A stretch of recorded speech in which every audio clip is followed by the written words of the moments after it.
Hi, update on the 55 four-door to a two-door project. Decided to do the frame, and I have to make longer videos, although I was having problems with my phone, so I'm sorry for about the short videos the last couple times. Trying these tubular control arms out. I'm not sure exactly how they're going to work yet, and not sure how they're going to align because I don't have the weight of the car on it yet, so I won't know that until I get that all done and get the body back on it. But it looks pretty good. Got the brake lines in. I'm doing with a power dual master cylinder. So I changed the lines. Oh, I'm also going with a rack and pinion steering setup. I'm going to see how that works. One thing I did find that the rack is too wide for the aftermarket drop spindles. Those are 2-inch drop spindles with the disc brakes. So the arms are too long. Trying to find a narrower rack. If not, I'm going to have to shorten those adjusters up. I put the brake line on this side because I went with an 8.8 disc brake rear end out of an Explorer, and I'm using the Explorer sway bar in the rear. I'm going to be putting the sway bar in front. So I don't know if anybody out there has ever done this before, but kind of a cool thing. This is a 4-door frame, so I don't know if it's different from a 2-door. But there are factory holes back here, so I didn't have to drill anything to bolt the sway bar in. And that's, like I said, a factory Ford 8.8 disc brake rear end out of, I believe, a 2000 Ford Explorer.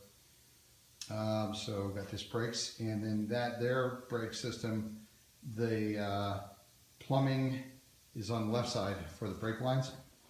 And on a 55 Chevy, it comes out on the right side. So there's the old bracket. There's the new bracket. That came with the rear end.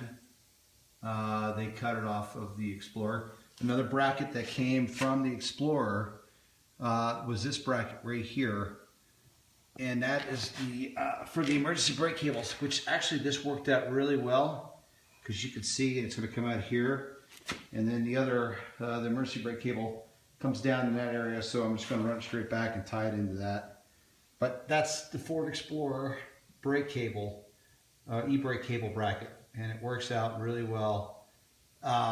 So all the e-brake stuff is, coming over to the left side of the vehicle. Shocks are in.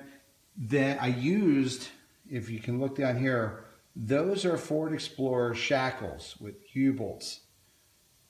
So Ford Explorer shackles with U-bolts, just turned them around so they're facing forward. They seem to work well. I won't know how well they line up until I get the body in, but I'm also going with factory body mounts for the top shocks in the body. So we'll see how that works. And that's pretty much it. Fuel lines in, just like factory. Oh, spring pocket kit, which I was talking about earlier in another video, but it was too short.